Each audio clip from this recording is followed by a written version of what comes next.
Casting Call, bienvenue sur le podcast de la rédaction de casting.fr qui révèle ta vraie nature. Ici, on va parler casting, témoignages exclusifs, des rencontres avec des professionnels, les clés et les secrets pour devenir un artiste et surtout, en vivre. Casting Call, c'est ton nouveau coach audio qui te permet de poser ton premier pas sur ton chemin de l'éveil et de la réussite. Ose enfin devenir celui dont tu rêves. Bonjour et bienvenue sur Casting Call, le podcast de la rédaction de casting.fr. Je suis Soledad Franco et aujourd'hui j'ai le plaisir de recevoir une femme plurielle, pluridisciplinaire. Comment la décrire ? Challenge difficile car d'habitude, c'est elle qui le fait si bien à la télévision dans l'émission Quelle époque sur France 2. Nagui, Lara Fabian, Zao de Sagazan, Arthur, Jean-Pierre Foucault, tous sont tombés sous le charme de sa prose à la fois piquante et délicate. Audacieusement drôle, sensiblement touchante, sa plume et son interprétation en ont ému plus d'un. Ses apparitions remarquées dans l'émission ont fait d'elle une personnalité dont on s'attache, très appréciée par les téléspectateurs. Toujours dans l'attente de ces nouveaux portraits des invités de l'émission. J'ai très envie qu'elle fasse le mien d'ailleurs. Derrière votre écran, qui est-elle ? Musicienne, chanteuse, auteure, actrice, humoriste. Une touche à tout qui n'a pas froid aux yeux. Des années de travail, de galère, de réflexion pour trouver sa voix. Vous savez, ça me plaît. Trouver sa voix, trouver sa place. Comment se faire une place ? Un nom, une notoriété, hasard ou chance ? La magie, les rencontres, votre coach audio aujourd'hui est Charlotte Desnos. Charlotte, bonjour. Bonjour, disons merci, dis donc, beaucoup, oh là là, tout ça. La devise de ce podcast est « Au devenir celui dont tu rêves ». Qu'en est-il pour toi en cette année 2024 ? Je pense qu'il y a une petite marche que j'ai montée quand même cette année qui est pas dégueulasse dans ce que je m'étais mis comme challenge. Après, j'aime bien les mettre genre très très loin, histoire d'être sûre de pas regretter quoi que ce soit. Mais c'est vrai que je suis contente, il se passe plein de trucs, ça bouillonne un peu, c'est un terrain de jeu à ciel ouvert, c'est assez chouette. Ça bouillonne avec ses yeux, elle a des yeux bleus qui pétillent. Alors raconte-moi, quel genre d'enfance as-tu ? Tu as grandi où ? J'ai grandi dans la ville de L'Haÿ-les-Roses, en banlieue sud, dans un pavillon. Dans le 94, je connais bien. Absolument, voilà, collé à Bourg-la-Reine et Fresnes. Pas très loin de la prison. Mon lycée était juste derrière la prison de Fresnes. C'était plutôt... Ça doit être bizarre, ça. Alors, le bus, le 187, passait tous les matins devant. Non, mais tu la vois pas en réalité. C'est juste, tu sais qu'elle est là, il y a l'ouverture, mais voilà, c'est juste... Tu y penses, du coup ? Non, pas du tout. On est bien. Non. Bon. Non, l'enfance était plutôt cool, très cool. Une enfance plutôt paisible avec un grand frère et des parents qui faisaient... En fait, ils ont travaillé... c'est des anciens travailleurs sociaux. Mon père... Des travailleurs sociaux, assistants sociaux ? Non, alors, quand je dis travailleurs sociaux, c'est vrai que c'est très large comme terme et c'est un peu fourre-tout. En gros, ils se sont rencontrés éducateurs spécialisés. Genre, mon père a chopé la stagiaire. Ouh là là, beau gosse. Et après, mon père a passé des diplômes et il est devenu chef d'établissement de 4 établissements pour handicapés mentaux, avant d'être à la retraite. Et ma mère à la retraite aussi aujourd'hui. Elle s'est plutôt investie en politique, dans le social, et puis elle a beaucoup travaillé, notamment pour l'ASE, l'aide sociale à l'enfance, voilà, dans ce genre de domaine. Donc c'est vrai que c'était des sujets, si tu veux, qui étaient plutôt à la maison communs, quoi. Mais des gens donc investis et puis plutôt empathiques, j'imagine. Des gens très empathiques, très généreux, très investis, qui ont toujours la porte ouverte quand il y a des copains pour passer à la maison. Tu vois, c'est les premiers. Ouais, vas-y, bien sûr, on sort un truc et tout, machin. Voilà, c'est cool. C'est sympa. Ouais. Du coup, toi, tu rêvais de quoi, petite ? Je crois que je rêvais un peu d'aventure. Moi, j'étais fan de MacGyver, tu vois, il y a eu un truc. C'était MacGyver ou Xena la guerrière, mais tu vois, mes figures de proue. Je crois que j'ai voulu être policière, j'ai voulu être archéologue aussi, un truc. Journaliste, j'aimais bien l'idée du journalisme. J'aime bien écrire quand même. Il y avait un truc avec l'écriture déjà qui se dessinait, mais j'avais pas tout à fait conscience de ce que ça voulait dire et de ce que ça pouvait concrètement devenir. Plutôt audacieuse, parce que policière, journaliste, archéologue, quel genre de petite fille tu étais ? Timide ? Non, je t'imagine pas timide. Non, j'étais très bavarde. Il y avait ça sur tous mes carnets de correspondance. J'étais hyper bonne élève. Non, c'est vrai, j'étais un peu chiante, parce qu'ils pouvaient rien me dire quand je bavardais, parce que j'ai des bonnes notes. La reloute, c'est qui t'a envie de dire, putain, mais elle va pas fermer sa gueule. Non, parce qu'elle a des bonnes notes, alors elle t'emmerde. Et les arts arrivent très tôt dans ta vie. Oui, j'ai commencé le violoncelle quand j'avais 6 ans. donc c'est l'âge du CP à peu près. J'en ai fait 14 ans, là je continue, je reprends en ce moment, donc c'est chouette. Et après j'ai fait un bac général et je voulais faire des arts appliqués et comme je suis issue d'une famille dans laquelle... Attends, parce que tu nous parles du violoncelle, mais moi j'ai lu quelque part que tu avais fait du ukulélé. Ukulélé, mais j'en ai fait 2 ou 3 ans. Mais à quel moment on a envie de jouer du ukulélé? Ça prend moins de place que le violoncelle. Ukulélé. Ça prend moins de place que le violoncelle, quand même, dans le métro, à transporter. Et j'écrivais des petites chansons. C'est trop mignon. Ouais, j'avais joué au théâtre de 10 heures, des petits trucs comme ça, dans une année de césure entre deux études. Attends, là, ça va déjà trop vite. Comment ça, t'as joué? Ouais, non, mais j'avais écrit des petites chansons humoristiques et j'avais joué 2 fois sur le plateau de Candy. Je me rappelle, au théâtre de 10 heures, elle avait fait un plateau qui s'appelait Sois belle et tais-toi pas. Mais je te dis ça, c'était à 15 ans, je pense. C'est fou. Ouais. Attends, on va trop vite, on va parler études. Oui. Tu as un parcours assez classique. Tu viens de dire que tu avais passé ton bac. Ouais. Tu as fait une école d'infirmière même, c'est ça? J'ai fait une école de commerce. En fait, non, mais j'ai fait plein de trucs. Si, j'ai fait aussi une école d'infirmière. J'ai lu école de publicité, master de communication, MBA de management. Ouais.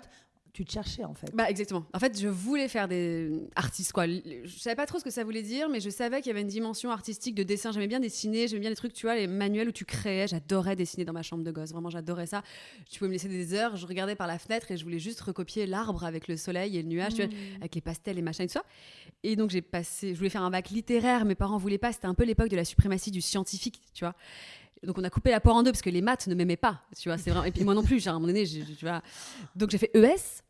Et j'ai eu mon bac avec mention, tu vois, j'aime bien le dire. La plus petite mention intellectuelle. Non, mais parce que t'as fait aussi, tu vois, mais je bossais, mais juste, je voulais qu'on me foute la paix, en fait. En fait, l'idée, c'était qu'on me laisse tranquille. Si t'avais des bonnes notes. Ouais. Ton premier souvenir artistique, à quel moment t'as eu envie de devenir un artiste?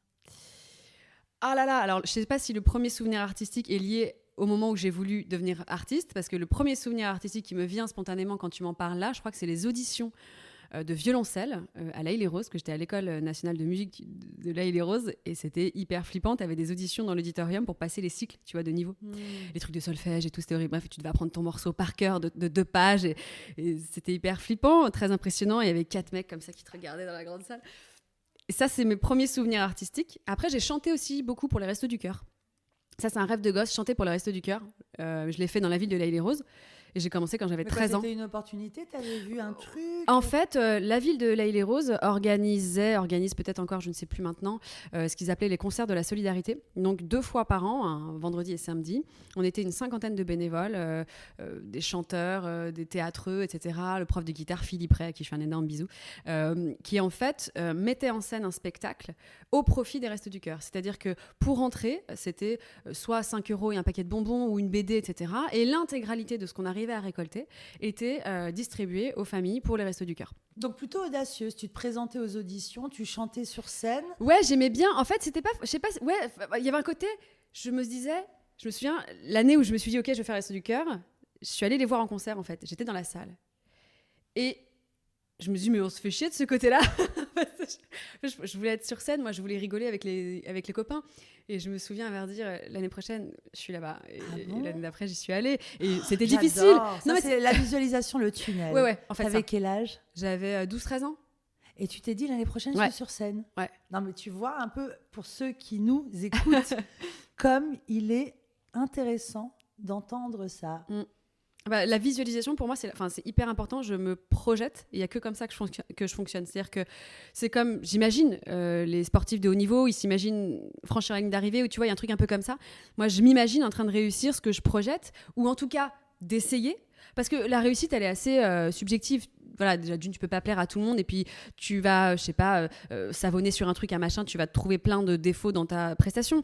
Mais au moins, tu auras lancé, tu vois, la balle, tu auras essayé de faire quelque chose, tu auras pris un risque. En fait, je crois que c'est ça qui m'excite un peu, c'est la prise de risque. À 15 ans, donc, quand tu chantes, quand tu joues du violoncelle, que tu passes des auditions pour ton école, ça reste ce qu'on appelle les activités extrascolaires. C'est pas du tout un métier que tu prépares, puisque ton métier, on a bien compris, tu passes ton bac, tu fais des études. D'ailleurs, tu as travaillé dans des bureaux. Ouais. Tu faisais quoi? Alors, mon dernier poste, c'était de la direction de production audiovisuelle. Ok. Et moi, j'étais la dame qui dit on a tant de budget pour faire le film, pour tel client, il faut vérifier si les KPI sont bien remplis, si on a tout fait ce qu'il fallait, si voilà. Avec les Et en tableurs Excel, parallèle, tu gardais un pied dans le milieu artistique? Ouais, ou bien pas? sûr. En parallèle, j'ai commencé. Enfin, je jouais, je chantais des reprises dans des bars, dans tu vois, des cafés, des trucs avec un copain à la guitare. Ah, Tu vois. voilà, c'était toujours comme un hobby. Ouais, c'était toujours comme un hobby. Tu ne t'es jamais projeté, tu ne t'es jamais visualisé comme professionnel. Si, je me suis projetée, sauf qu'en fait, je suis issue d'une famille dans laquelle, et je leur en veux pas du tout, mais d'une génération où pour réussir et pour être dans une sécurité, puisque c'est leur instance et c'est leur bagage à eux, il faut être dans un CDI et donc dans une boîte toute une vie où tu montes, tu gravis les échelons, etc. Donc, quand j'ai passé mon bac et que j'ai dit, maman, papa, je veux faire artiste, ma mère a éclaté de rire, elle m'a dit, mais ma fille, je t'ai pas demandé ce que tu voulais faire le dimanche, tu vois. Et maintenant, je lui dis, elle en rigole, mais elle ne s'en rappelle même pas. D'ailleurs, c'est ça qui est drôle. Et moi, c'est une phrase qui m'a tamponné l'esprit, quoi. Où je me suis dit, ah ouais, donc artiste n'est pas un métier, donc je ne peux pas gagner ma vie à travers un art, et donc un peu la sublimation de tes névroses et tes machins, quoi. Donc j'ai fait des études. Elle m'a dit, tu fais comme tout le monde, tu fais un bac +5 et puis ça ira bien, quoi. Et puis si tu veux dessiner pendant ton temps libre, tu en feras bien ce que tu voudras. Et donc j'ai fait ça. Mais ça me travaille. En fait, je me cherchais, c'est ce que tu as dit tout à l'heure, effectivement.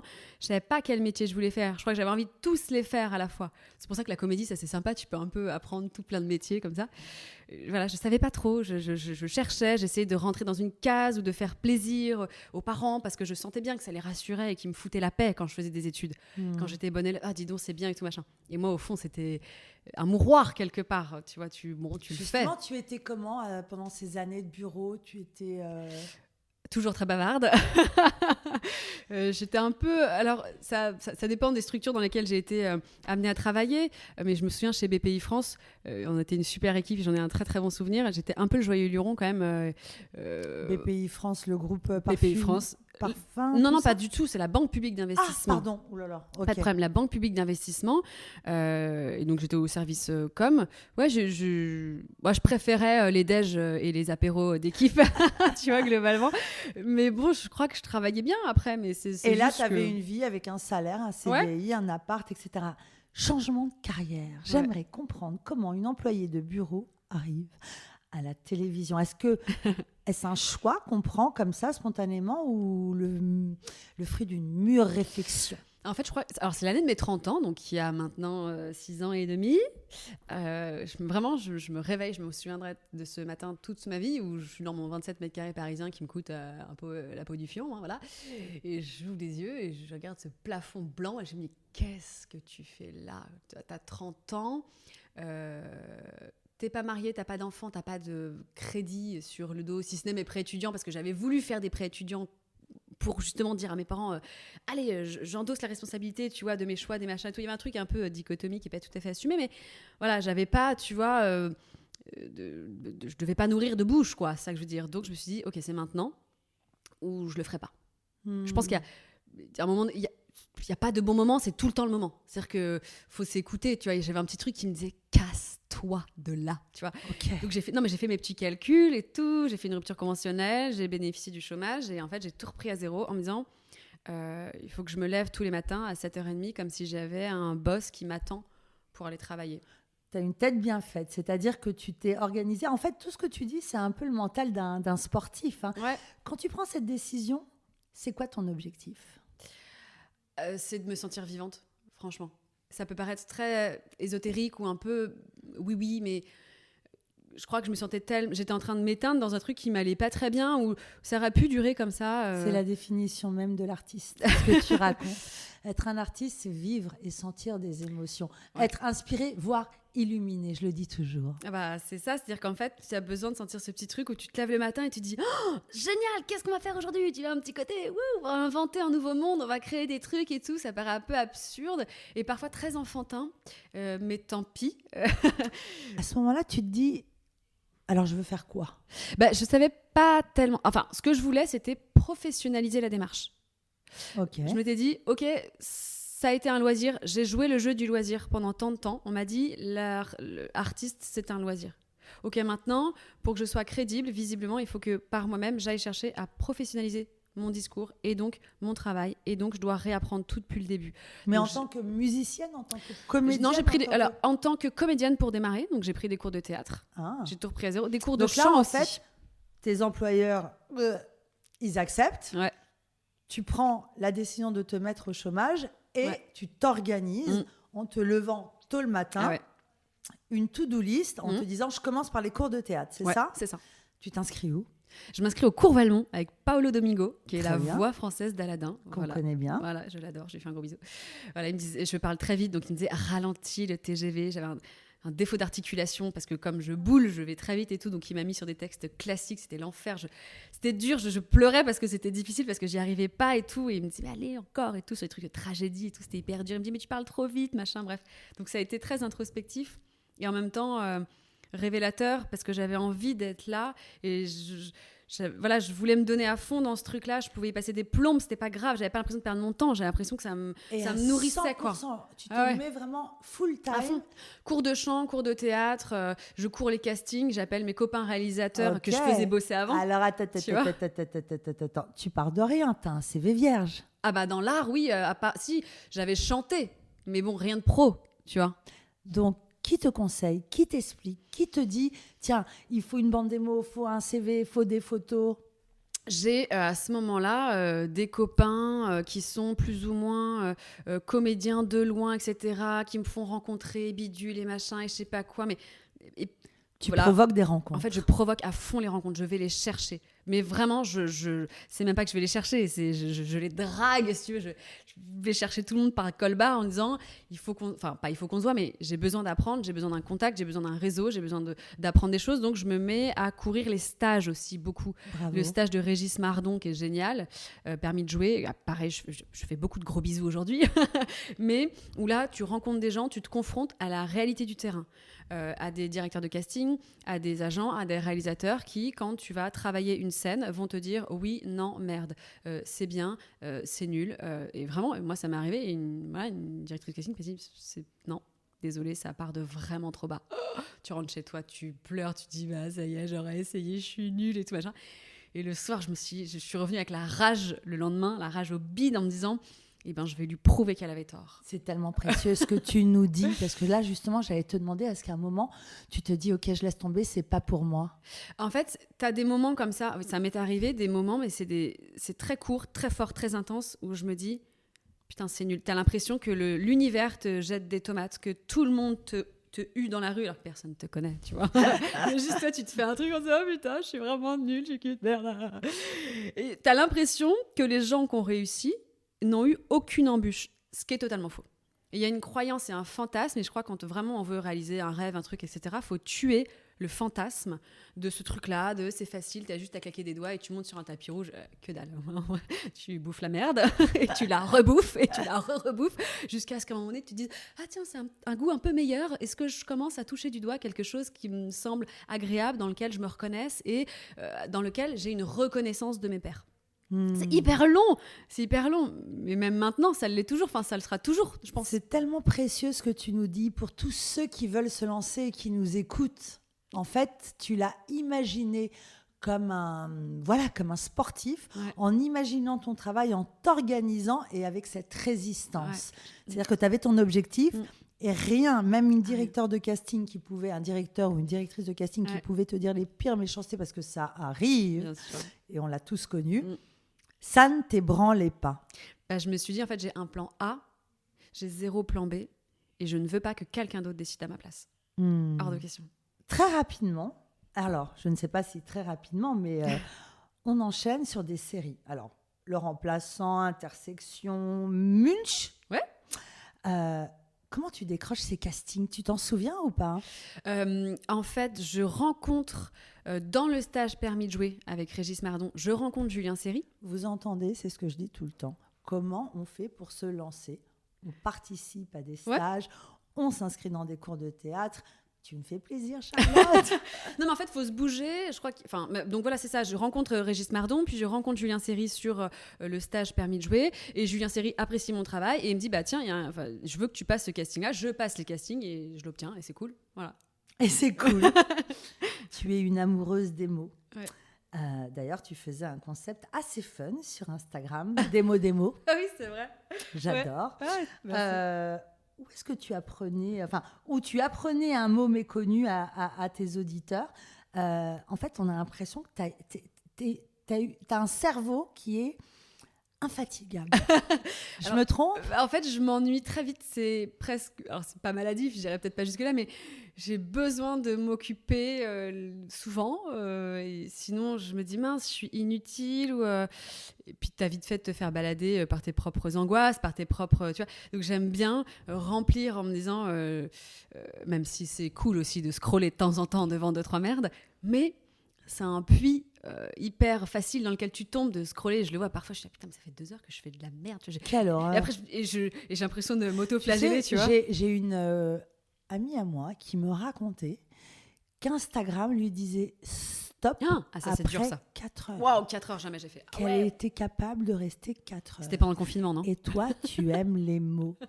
Je t'imagine, tu dois aimer chercher des synonymes. Oui, j'ai toujours ouvert sur mon ordinateur un site, je sais plus comment ça s'appelle, Rime, je sais pas quoi, et je travaille avec ça. Donc j'ai Rime et synonymes et je rentre des mots quand j'écris et je cherche parfois pour aller chercher les rimes. Moi, riches, j'ai le etc., livre des synonymes. Chacun son truc. C'est magnifique. Tu as un amour des mots. Tu lis beaucoup?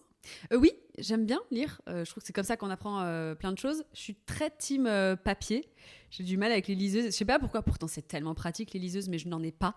Je trimballe plus de livres que de... Voilà. Ouais, j'aime bien lire, mais c'est venu assez tardivement. Je détestais quand j'étais gosse. Je trouvais ça horrible. Les fiches de lecture, ça me gonflait.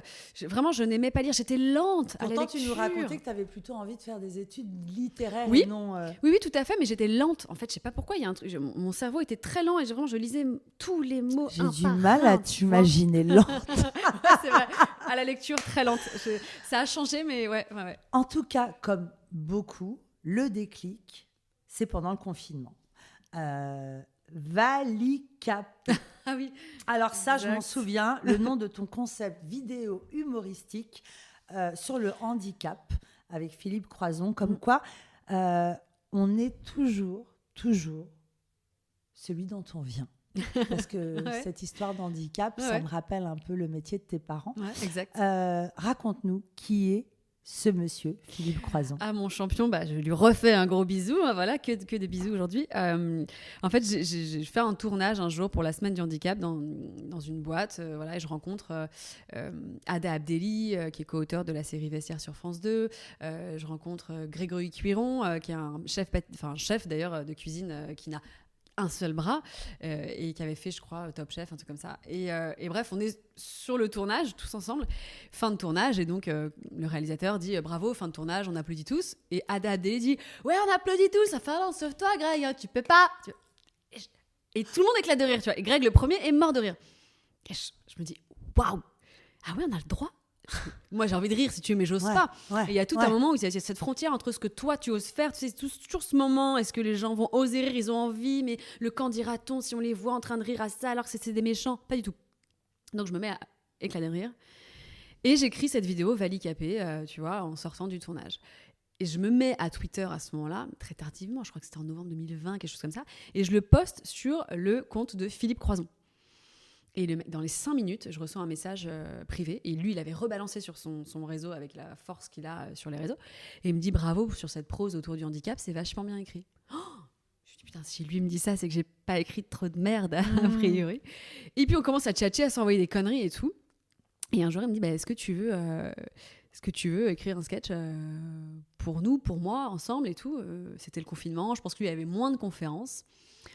Et puis ça a commencé comme ça. Et j'en ai fait un, puis on en a fait 50 après. On s'est marré, on s'est bien marré. C'est une super rencontre. Ça fait partie des rencontres, je crois, dans ma vie déterminantes. La rencontre avec Philippe. Et ça cartonne. Et cette rencontre en amène à une autre. Ouais. Comme quoi, la magie des rencontres encore. Un autre Philippe, cette fois-ci. Exactement. Philippe Cavrivière, c'est dit. Philippe Cadrifière. Auteur et scénariste. Et là, Et là, il se passe quoi?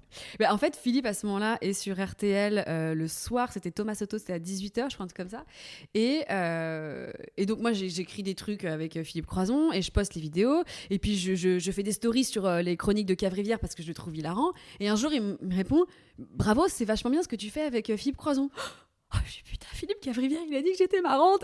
C'est la magie des réseaux sociaux. Ah oui, il y a un truc très bien sur les réseaux sociaux en fait. Il faut être finalement. Non, mais si on arrive c'est pernicieux, mais à les utiliser de façon intelligente oui, et qu'on ne scrolle pas pendant 4 c'est heures. un outil hyper puissant.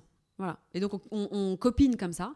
Et puis, je rencontre ces auteurs. Moi, je me dis, putain, peut-être que je peux être autrice de Philippe, tu vois. Donc, je suis là, je continue à faire mes castings et mes machins, mais j'essaye de lui proposer des sketchs, des blagues et des machins. Donc, il me fait rencontrer ses auteurs. Et puis, je savais qu'il était à l'époque sur On est en direct. Et puis, il y avait le début de Quelle époque qui arrivait en septembre. Je dis, je peux venir voir Phil comme ça? Bien sûr. C'est génial. Et en fait, je suis restée 1 an dans les coulisses. J'y suis allée tous les vendredis soirs. Alors, tu vois, quand on dit c'est difficile d'être une femme, les hommes, et en fait, il me semble que lorsqu'on a du talent, c'est une arme redoutable. Qu'est-ce que tu en penses? Je crois que le travail, plus précisément, même si, effectivement, en fait, c'est marrant, le talent, j'arrive pas à le définir. Parce que, il y a une interview de Jacques Brel sur Lina qui est phénoménale, que vraiment, je vous invite tous à écouter, qui est incroyable. Il dit, moi, le talent, je sais pas ce que c'est. Les artistes, je sais pas ce que c'est. Il dit, je crois qu'il y a des gens qui travaillent à faire quelque chose et qui travaillent avec une grande véhémence. Et en réalité, je crois qu'il avait quand même pas mal raison, tu vois. C'est-à-dire que bien sûr que tu vas avoir des gens qui chantent juste et d'autres qui chantent faux, par exemple, si on prend cette idée-là, et qu'avec un travail équivalent, ça ne donnera malheureusement jamais la même chose avec celui qui a du talent et celui qui n'en a pas.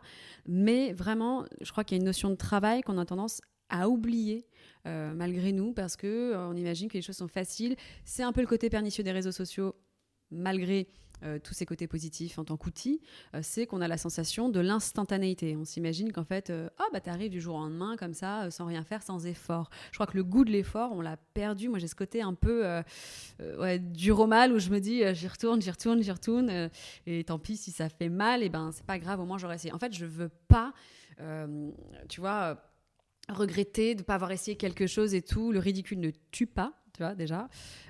Et puis, si tu es juste avec toi-même et que tu vas à l'endroit où tu as la sensation d'appartenir, dans lequel tu te sens vraiment bien, en fait, tu peux déplacer des montagnes. Ce qui est important, c'est de se rencontrer justement et de savoir ce que tu as envie de faire. Quel est ton objectif et de mettre en place ces actions. D'après toi, du coup, les qualités à avoir pour trouver ces bonnes opportunités, c'est quoi? C'est la chance, l'opportunité. Tu viens de le dire, c'est... Ouais, c'est marrant. Quand j'ai fait la chronique sur Arthur, je lui ai dit que c'était je lui ai dit, ton génie à toi, c'est l'opportunisme bienfaiteur. Et ben lui, tu vois, c'est ça. En fait, c'est-à-dire que c'est créer des rencontres, aller chercher. En fait, tout le monde peut nous aider, mais il y a que vous qui puissiez, vous enlever les doigts du cul. Tu vois, à un moment donné, tu sais que ça me touche énormément ce que tu racontes, parce que lorsque j'avais 17 ans, un garçon est venu me dire « Tu es beaucoup trop opportuniste ». Qu'est-ce que c'est que l'opportunisme? C'est les jaloux qui disent ça. L'opportunisme, c'est savoir saisir sa chance. Ouais, bien sûr. En fait, si tu le fais de façon bienveillante, sans écraser celui qui est à côté de toi, c'est OK. L'opportuniste qui va en fait dégager tout le monde, tu vois, machin, un peu à l'idée du commercial, entre guillemets, si tu veux, écraser la concurrence. Non. Si juste tu le fais parce que t'empêches personne d'exister, juste tu fais ta place, tu prends ta place, moi je vois pas ce qu'il y a de mal.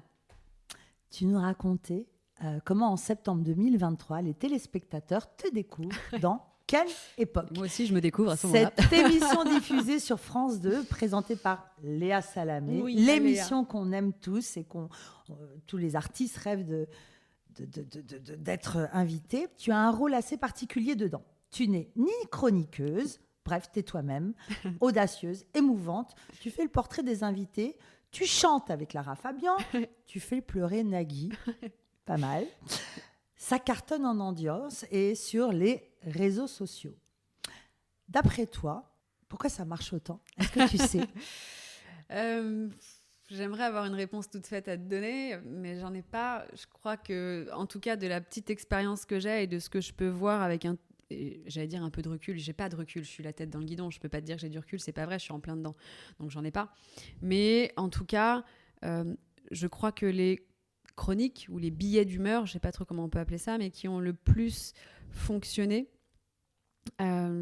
c'est celles dans lesquelles j'y ai mis le plus mes tripes, mais parce qu'en fait, tu vas chercher, tu vois, je te le dis et je fais de l'autocontact, mais parce qu'en fait, c'est ça, il y a un truc un peu, voilà, tu te projettes. C'est celle dans lesquelles je me suis projetée, en fait, je crois. C'est ça, il y a peut-être un truc comme ça.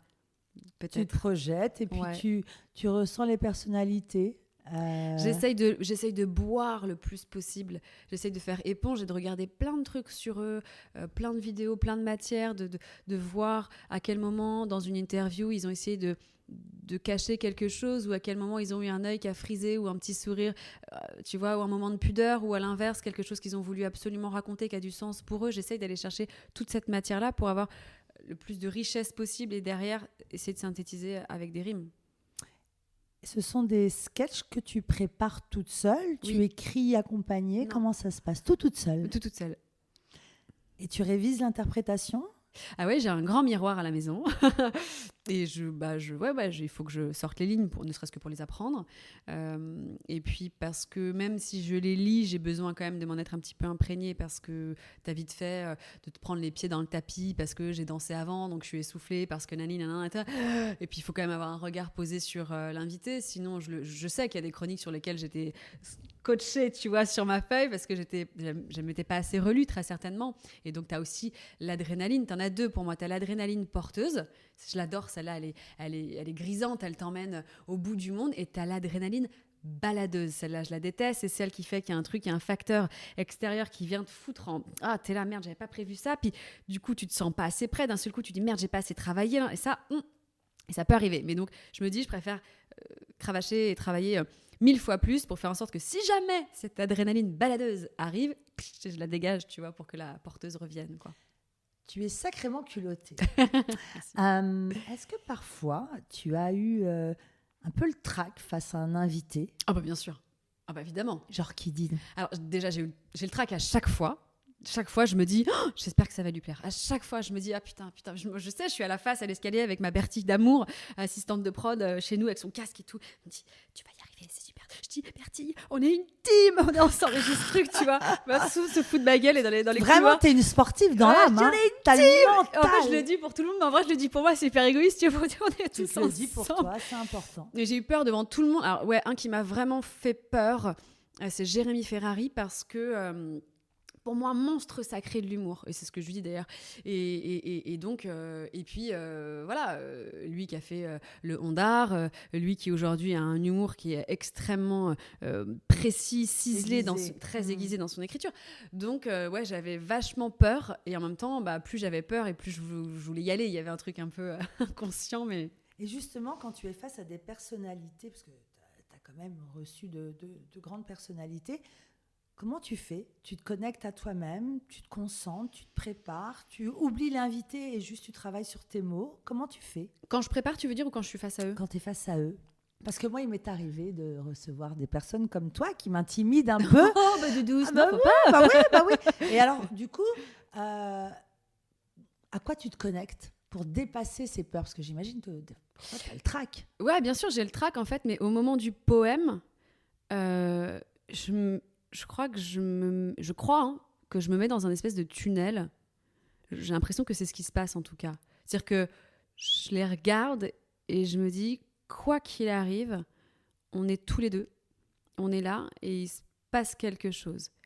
Et j'essaye de faire en sorte que les mots que j'ai choisis pour lui ou pour elle, le plus juste possible, avec cet espoir-là que ça les touche, résonne au plus profond d'eux, comme ça a résonné pour moi quand je l'ai écrit. Je parlerai d'authenticité et de bienveillance. Est-ce que quelqu'un a déjà mal pris ton sketch? Alors, il y en a un. Effectivement, c'était un petit peu... je me souviens... Alors, il n'y avait pas encore cette histoire de lettres. C'était au tout début. On avait, tu vois, le système du sketch et de la lettre n'était pas encore arrivé vraiment. Mais François Hollande est venu. Et en fait, je suis arrivée avec le casque de moto sur la tête. Et j'ai senti que je l'avais un peu perdu à ce moment-là. Et pourtant, je disais un truc sur la normalité en disant que je trouvais ça super. La normalité, justement, être normal, c'est trop bien. C'est aller chercher des croissants à s'adulciner en scooter le matin. Mais je sais en pas. même temps, ça rappelle le Gayet Gate, derrière. exactement. Ça rappelle le Gayet Gate et toute la merde qu'il a dû bouffer, etc. à ce moment-là. Donc je sais pas si c'était forcément de bon ton. Bref, on essaye, tu vois, on fait des paris parfois qu'on perd. Et comment il t'a fait sentir qu'il avait mal pris ? C'est juste que je suis arrivée en plateau et je l'ai vu tourner la tête et je sais pas comment te dire, juste j'ai senti que si tu veux il éclatait pas de rire, quoi. Donc c'était un peu évident que bon. Il était bon camarade, il a joué le jeu et pour ça merci. Mais c'est vrai que bon voilà. Quelle est la personne dont tu rêverais de faire le portrait ? D'ailleurs, j'en profite pour te demander, est-ce qu'il y a des gens qui t'inspirent et voilà, des artistes qui... Alors c'est marrant parce que j'ai fait Lara Fabian. Ok. Et pour moi c'est un rêve de gosse. T'as même chanté avec elle. Ouais, c'était pas prévu, donc ça qui est... Enfin bref, c'était incroyable. Et donc déjà ça c'est pour moi un rêve que j'ai coché, genre vraiment un rêve de gosse. Après les personnes que je rêverais de portraitiser, je sais pas comment on peut appeler ça, en fait c'est plus pour le côté marrant de te dire si elle est président de la République, c'est parce que c'est le président de la République, tu vois, quel qu'il soit. Un titre, un truc un peu, tu vois ce que je veux dire. Quelle est la plus belle rencontre que tu as eue dans toutes ces années de travail artistique, du violoncelle à cette scène Je pourrais pas t'en dire qu'un seul parce que sinon ça serait trahir les autres, mais il y a eu beaucoup de rencontres. Il y a Philippe Croison, Philippe Cavrivière, il y a Léa Salamé, il y a toute l'équipe de Quelle Époque, tu vois, Paul de Saint-Cernin, Christophe de Chavannes. Enfin, tu vois, Léa, c'est comme une grande sœur qui me prend sous son aile et qui m'héberge et qui est hyper bienveillante. Régis Lamanaroda qui est notre producteur. En fait, tout le monde, déjà à ce moment-là, c'est une rencontre. Enfin.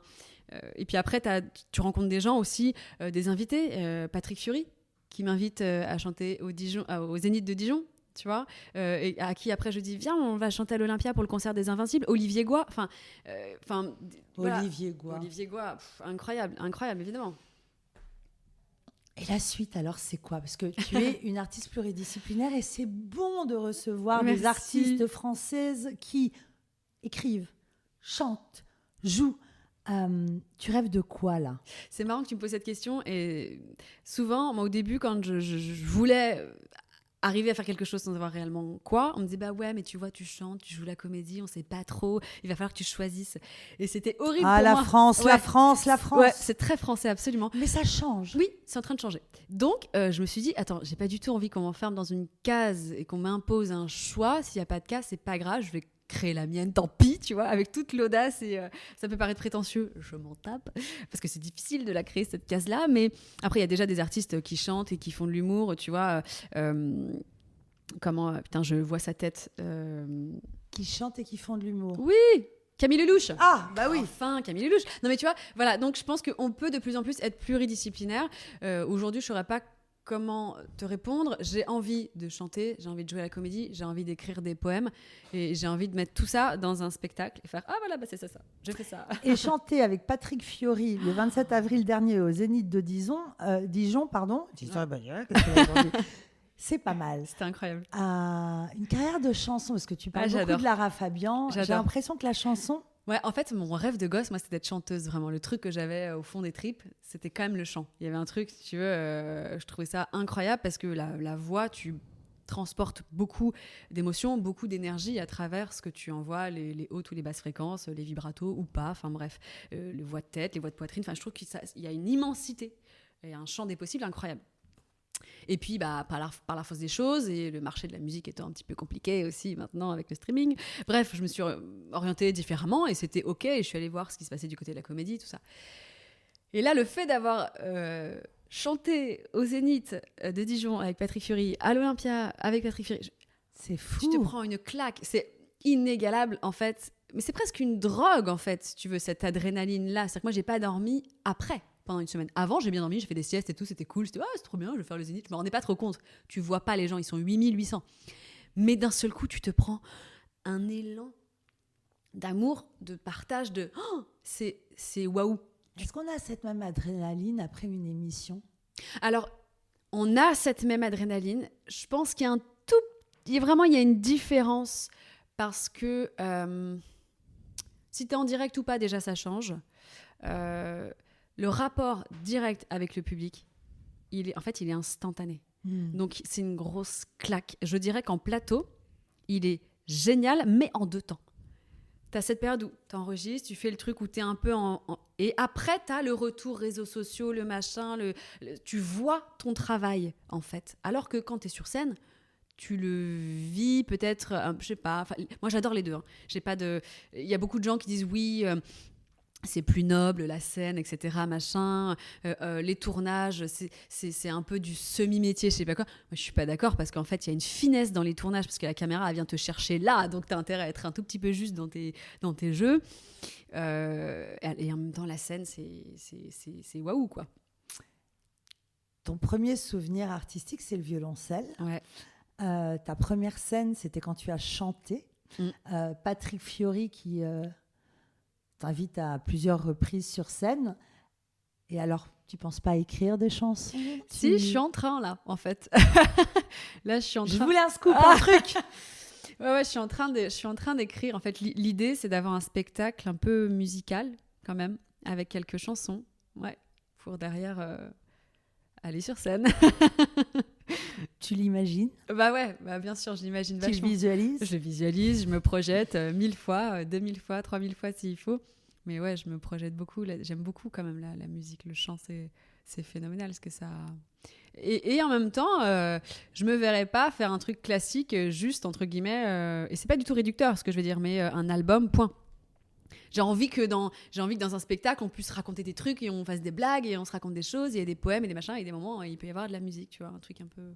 Et t'as des gens qui vont dire, ouais, mais c'est chiant, c'est hybride et tout, on sait pas où te foutre. Bah, tu te débrouilles, hein. Moi, je fais le truc, et c'est ton boulot de me caler. Quel genre d'hygiène de vie tu as ? Quel genre, pour tous ceux qui nous écoutent, parce que tu disais tout à l'heure que les réseaux sociaux donnent cette impression de facilité. Tu travailles, j'imagine, beaucoup. Est-ce que, tout à l'heure, tu nous racontais que lorsque tu as décidé de te lancer dans une carrière artistique, tu t'es dit, OK, à 7h du matin, je vais travailler, je vais faire les castings, machin. Aujourd'hui, quel type de vie tu as ? Quelle hygiène de vie tu as ? Alors, je me suis beaucoup remise au sport cet été parce que l'année dernière, en fait, je me suis un peu fait balader par le grignotage et du stress, tu vois, et les loges avec les chocolats, les merdes, les saloperies, tu vois. Et puis j'avais pris quelques kilos et j'ai fait, oh, dis donc, ça m'emmerde, j'ai pas du tout envie de racheter un jean d'une taille supplémentaire. Donc, je me suis mis à fond au squat, au machin, au je sais pas quoi. Ça me fait du bien. En réalité, le sport, il y a un côté exutoire chez moi qui est nécessaire. Il faut que j'aille décharger, tu vois, le trop-plein d'énergie et tout. Parce que j'en ai beaucoup à revendre. Donc, il faut que j'aille, tu vois, à un moment donné, courir sur un tapis, faire quelque chose. Tu me donnes des poids et tout. Voilà, faut un peu me fatiguer, quoi. Je picole moins qu'avant parce qu'en fait, sinon je tiens pas, c'est terrible. Mais avant, je pouvais prendre un petit verre de vin en semaine et tout. Maintenant, c'est l'enfer. Le sommeil, c'est la base. C'est-à-dire que si je dors pas, je peux tuer des gens. J'ai vraiment une résistance au manque de sommeil à moins 140 000. Ok. Et ça, c'est horrible. Donc, je suis team sieste. Dès que je peux faire une petite... Ah, je m'endors pas. Là, dans un coin, ça me va. Je faisais des siestes sous mon bureau quand j'étais chez BPI France. après la pause déj. Donc, j'essaye d'avoir quand même, tu vois, et il faut décompresser. Par contre, il y a des moments où il faut décompresser avec les copains, avec la famille et tout. Ouais, une petite bouteille de rouge, tranquille, avec le neveu, la nièce. Enfin, je veux dire, eux ne boivent pas, mais tu vois, voilà. Du plaisir. Ouais. Charlotte, qu'est-ce que tu dirais à la petite Charlotte, à l'enfant qui est en toi ? Je dirais, vas-y, continue, c'est bien, ma grande. Allez. C'est con, parfois, t'as envie de dire, ah, si j'avais su, je l'aurais fait plus tôt, mais je déteste les phrases qui commencent par « et si ». Je trouve ça horrible. Parce que, en fait, tu pourrais refaire le monde et ça n'a aucun sens. Donc, si je devais refaire pareil, je referais tout pareil. Les galères, les études, le bac plus 5, je sais pas quoi. Je referais tout pareil parce qu'en réalité, sinon, j'aurais pas fait ça et je suis contente de faire ce que je fais aujourd'hui. Et puis, ça m'a apporté une structure et une rigueur, certainement, qui est nécessaire. Mais, ouais, je dirais... continue de croire que ce que tu as au fond du bide, en fait, eh ben, c'est vrai. Merci Charlotte pour ce délicieux moment. Je retiendrai quand tu racontes que cette directrice de casting, elle aurait pu te faire vaciller, mais ça t'a donné plus d'envie, plus de rage. Merci pour tous ces moments. Merci beaucoup à toi. Et à très bientôt. Merci.